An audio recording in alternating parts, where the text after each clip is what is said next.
गर्मियों को दूर भगाने के लिए एकदम ठंडा ठंडा हेल्दी टेस्टी शरबत लेके आई हूँ। और इस शरबत को बनाने के लिए मैंने एक बहुत ही खास तरीके का फ्लेवर तैयार किया है, जिसका टेस्ट इस शरबत में बहुत अच्छा आता है। और इस शरबत का केवल एक गिलास पीने से ही आपकी पूरे दिन की एनर्जी बढ़ेगी, आपकी इम्यूनिटी स्ट्रांग होगी, साथ में इसका नेचुरल ठंडा ठंडा टेस्ट आपको बहुत ही राहत देने वाला है। तो देर न करते हुए चलिए शुरू करते हैं आज की शरबत की वीडियो को। तो आज का जो हेल्दी शरबत हम बना रहे हैं, इसको बनाने के लिए मैंने यहाँ पे लिया है 1 लीटर दूध। नॉर्मल दूध है जो हमारे घर में आता ही है। अभी हम क्या करेंगे, गैस को ऑन कर लेंगे और दूध को पहले अच्छे से हम बॉईल कर लेते हैं। लेकिन उससे पहले हम इसमें से 2 बड़े चम्मच दूध निकाल लेंगे, इसका हमें यूज करना है। दूध को अलग करने के बाद में अब गैस को ऑन कर लेंगे और एक उबाल आने तक इसको हम अच्छे से पहले बॉईल कर लेते हैं। तो इसको छोड़ देंगे बॉईल होने के लिए। और यहाँ पे देखिए, जो दूध को मैंने अलग किया था ना, इसमें डाल देंगे हम 2 बड़े चम्मच कस्टर्ड पाउडर। इससे दूध में बहुत अच्छा गाढ़ापन आएगा, साथ ही बहुत अच्छा सा फ्लेवर आता है। अच्छे से मिला देंगे ताकि कोई लम्स ना रहे। तो यहाँ पे देखिए, कस्टर्ड को मैंने दूध में अच्छे से मिला दिया है, कोई लम्स नहीं है। तो ये तैयार हो गया, इसको साइड में कर लेंगे और दूध को देख लेते हैं। तो ये देखिए, दूध में एक अच्छा सा उबाल आ गया है। तो पहले मिला देंगे और मिलाने के साथ ही साथ हम गैस की फ्लेम को मीडियम कर देंगे ताकि दूध को हम अच्छे से पका सके। तो मैंने गैस की फ्लेम को मीडियम कर दिया है, दूध को अच्छे से मिला दिया है। अब जो हमने कस्टर्ड का मिक्स बना के रखा था ना, वो ऐड करेंगे। लेकिन मैंने यहाँ पे कस्टर्ड को एक साथ नहीं डाला है, नहीं तो लम्स पड़ जाएंगे। थोड़ा डाल देंगे, अच्छे से मिलाएंगे, जब मिल जाएगा फिर डाल देंगे। और ये देखिए, मैंने यहाँ पे कस्टर्ड के घोल को दूध में अच्छे से मिला दिया है, कोई लम्स नहीं पड़े हैं और दूध एकदम अच्छे से क्रीमी टेक्सचर में आ गया है। अब इसके साथ में हम डाल देंगे मिठास के लिए चीनी। तो मैंने यहाँ पे लिया है 2 बड़े चम्मच चीनी। इतनी चीनी शरबत के लिए बहुत ही कम होती है, लेकिन इसमें कुछ और भी ऐड करेंगे, नेचुरली काफ़ी मीठा होता है। तो शरबत एकदम से मीठा ना हो जाए, चीनी हम कम डाल देंगे इस टाइम पे। तो अभी चीनी डाल दी है मैंने। अब इसको हम पकाएंगे लगभग 4 से 5 मिनट के लिए, ताकि दूध हल्का क्रीमी टेक्सचर में आ जाए और जो कस्टर्ड हमने डाला है वो अच्छे से पक जाए। तो 4 से 5 मिनट के लिए पका लेते हैं। और यहाँ पे लगभग 4 से 5 मिनट हो गए हैं दूध को मीडियम फ्लेम पकाते हुए। और ये देखिए, इतना पकाने के बाद में देखिए दूध में कितना अच्छा गाढ़ापन आ गया है, कितना क्रीमी टेक्सचर आ गया है। तो हम बना रहे हैं शरबत, तो हम दूध को बहुत नहीं पकाएंगे, बस इतना पकाएंगे दूध में हल्का सा क्रीमी टेक्सचर आ जाए। तो अभी हम गैस को बंद कर, शरबत पिएंगे मुँह में आए तो बहुत अच्छा टेस्ट देता है। अच्छे से मिला देंगे। अच्छे से मिलाने के बाद में अब गैस को मैंने बंद कर दिया है।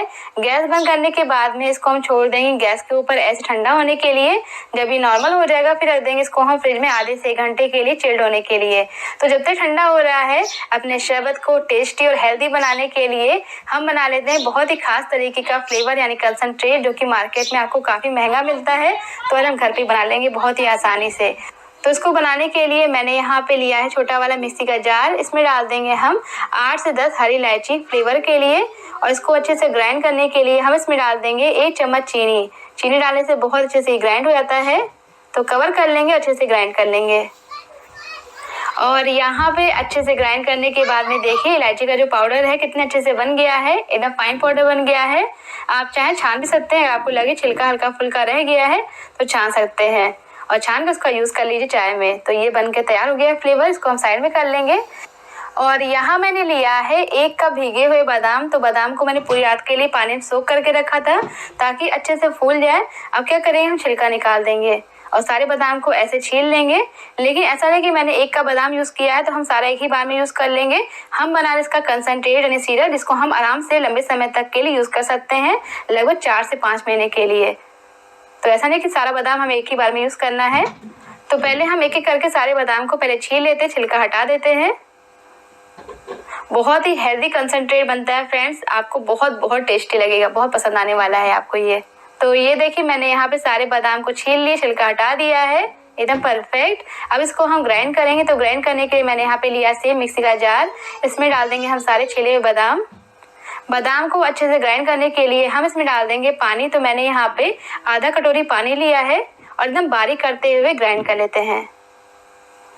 और यहाँ बादाम को मैंने एकदम अच्छे से ग्राइंड कर लिया है, एकदम फाइन पेस्ट बनके तैयार हो गया। ये देखिए, हमें पेस्ट एकदम चिकना बनाना है, हल्का भी दरदरा नहीं रखना है। दरदरा रखेंगे तो जो हमारा कंसंट्रेट बनेगा वो उतना अच्छा नहीं लगेगा देखने में। तो एकदम चिकना पेस्ट बनाना है। अब इसको निकाल लेंगे हम पकाने के लिए एक पैन में। तो सारे पेस्ट को निकाल लेते हैं। तो बादाम को पीसने के लिए मैंने यहाँ पे आधा कप पानी का यूज़ किया था और आधा कप पानी हम जार में डाल देंगे। टोटल मान के चलिए मैंने यहाँ पे 1 कप पानी का यूज़ कर लिया है। 1 कप पानी और 1 कप बादाम अच्छे से मिला देंगे ताकि जो पेस्ट है पानी के साथ में अच्छे से मिक्स हो जाए। अब अपने कंसंट्रेट यानी सिरप को मीठा करने के लिए हम इसमें डाल देंगे चीनी। तो मैंने यहाँ पे लिया था 1 कप बादाम, तो उसके नाम से हम डाल देंगे 2 कप चीनी। जितना हमने बादाम लिया इसको डबल हमें चीनी लेनी होगी। तो मैंने यहाँ पे लिया था 1 कप बादाम, तो मैंने यहाँ डाल दिया 2 कप चीनी। साथ में डाल देंगे इलायची का फ्लेवर जो हमने बना के रखा था, मैंने छान लिया था, जो वेस्ट था उसका हम चाय बना लेंगे। साथ में टेस्ट को बढ़ाने के लिए मैंने यहाँ पे लिया है केसर का पानी। थोड़े से केसर को मैंने आधे घंटे के लिए पानी सोख करके रखा था ताकि जो कलर है और फ्लेवर है पानी के अंदर अच्छे से आ जाए। डाल देंगे इसके साथ में कलर को बढ़ाने के लिए मैंने यहाँ पे लिया है 2 ड्रॉप ऑरेंज फूड कलर। आप चाहें तो येलो फूड कलर भी डाल सकते हैं, जो भी आपके पास हो। अच्छे से मिला देंगे। तो गैस पे रख के पकाने से पहले हम सभी चीज़ों को पहले अच्छे से मिला देंगे। जब सभी चीज़ें मिक्स हो जाएंगी फिर हम गैस पे रख के पकाएंगे। तो ये देखिए सभी चीज़ों को मैंने अच्छे से मिला दिया है। अब इसमें हम 1-2 चीज़ें और ऐड करेंगे, लेकिन इसको भी नहीं ऐड करना है, इसको हमें बाद में ऐड करना है। तो वीडियो स्किप मत करिए, पूरा देखिएगा। तो ये देखिए मैंने यहाँ पे गैस को ऑन कर लिया है। पहले हम हाई फ्लेम पे इसको अच्छे से पकाएंगे ताकि इसके अंदर अच्छा सा उबाल आ जाए। तो मैंने गैस को हाई कर दिया है, लगातार चलाते हुए हाई फ्लेम पे इसको पका लेते हैं पहले। और यहाँ पे लगातार चलाते हुए हाई फ्लेम पे देखिए जो सिरप है उसमें बॉयल आना शुरू हो गया है। जब बॉयल आना शुरू हो जाए फिर आप गैस की फ्लेम को मीडियम कर दीजिएगा। अब इसको हम आराम से पकाएंगे।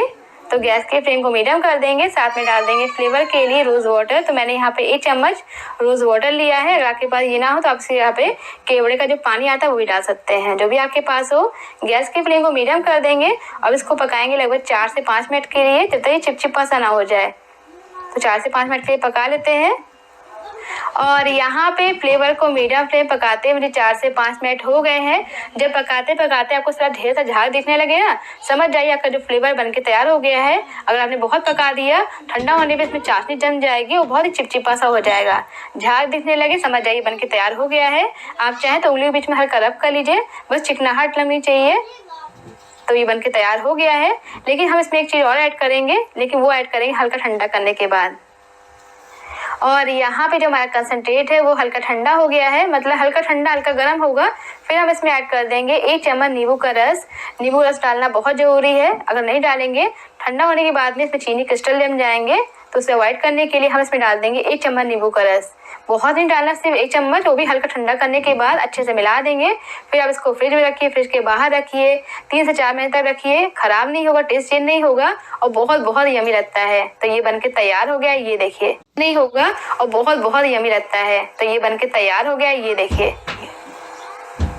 तो ये हमारा बाजार से काफ़ी सस्ता, अच्छा और बहुत बहुत टेस्टी केसर बादाम फ्लेवर बनके तैयार हो गया है। मार्केट में मिलता है ना बोतल के अंदर फिल होके केसर बादाम फ्लेवर, जैसे रूह अफ़ज़ा मिलता है, खस का मिलता है, बिल्कुल वैसे ही मिलता है, लेकिन बहुत ही महंगा मिलता है। तो बहुत ही कम लोग यूज़ करते हैं। तो आज घर पे मैंने बना के तैयार कर लिया है, बहुत ही कम चीज़ों के साथ में। एक बार बना लीजिए, 4 से 5 महीने की छुट्टी आराम से यूज़ कर लीजिए, बच्चों को बहुत फ़ायदा देने वाला है। तो अब इसको यूज़ कैसे करेंगे वो भी देख लेते हैं। तो ये देखिए जो मैंने दूध बनाया था ना ठंडा हो गया, फिर से निकाल लिया है। जब एकदम चिल्ड हो जाएगा फिर आप यूज़ करिएगा। अब शरबत को बहुत ही हेल्दी, बहुत ही टेस्टी बनाने के लिए हम इसमें ऐड करेंगे कुछ और भी फ्लेवर। तो मैंने यहाँ पे लिया है गुलकंद। गुलकंद की तासीर बहुत ठंडी होती है, इसका फ्रेग्रेंस बहुत बहुत अच्छा होता है, बहुत अच्छा टेस्ट देता है हमारे शरबत को। तो मैंने यहाँ पे इसका 2 बड़े चम्मच डाल दिया है। आप डाल के देखिएगा, बहुत बहुत टेस्टी लगता है। तो मैंने यहाँ पे 2 चम्मच डाल दिया है। अच्छे से पहले मिला देंगे। गुलकंद की तासीर बहुत ठंडी होती है, साथ में इसका अच्छा सा फ्लेवर होता है। तो अब इसको दूध में डाल के ऐसे पी लेंगे ना, ऐसे बहुत अच्छा लगता है। तो मैंने अच्छे से मिला दिया है, ये देखिए दूध में अच्छे से मिक्स हो गया है। अब शरबत को बहुत ही हेल्दी, साथ में बहुत बहुत टेस्टी बनाने के लिए अब इसमें डाल देंगे हमारा होममेड केसर बादाम फ्लेवर कंसंट्रेट। तो इसको मैंने 2 बड़े चम्मच डाल दिया है, बहुत नहीं डालेंगे क्योंकि बहुत ही स्ट्रांग होता है ये। अच्छे से मिला देंगे। तो यहाँ पे अच्छे से मिलाने के बाद में ये हमारा बहुत बहुत टेस्टी केसर बादाम गुलकंद शरबत बनके तैयार हो गया है। साथ में गार्निश कर देंगे गुलाब की पंखुड़ियों से। अब गर्मी का मौसम है, ऐसे में ठंडा ठंडा शरबत तो पीना बनता ही है। तो शरबत इतना हेल्दी हो तो क्या बात है। अच्छे से मिला देंगे। इस शरबत को आप एक बार बना लीजिए, पूरे 1 हफ्ते रखेंगे, फ्रिज में ख़राब नहीं होगा। और जो हमने कंसंट्रेट बनाया है उसको आप 6 महीने रखिए, फ्रिज में ख़राब नहीं होता है। अब सर्व कर लेते हैं। तो ये हमारा बहुत बहुत टेस्टी साथ में उतना हेल्दी रिफ्रेशिंग केसर बादाम गुलकंद शरबत बनके तैयार हो गया है। बहुत यूनिक रेसिपी है फ्रेंड्स, आपको जरूर ट्राई करना चाहिए। इसको सर्व कर लेते हैं। फ्रेंड्स, गर्मियों का मौसम तो आ ही चुका है, ऐसे में अपने आप को हेल्दी रखने के लिए, फिट रखने के लिए, अपनी इम्यूनिटी को बढ़ाने के लिए, साथ ही साथ इस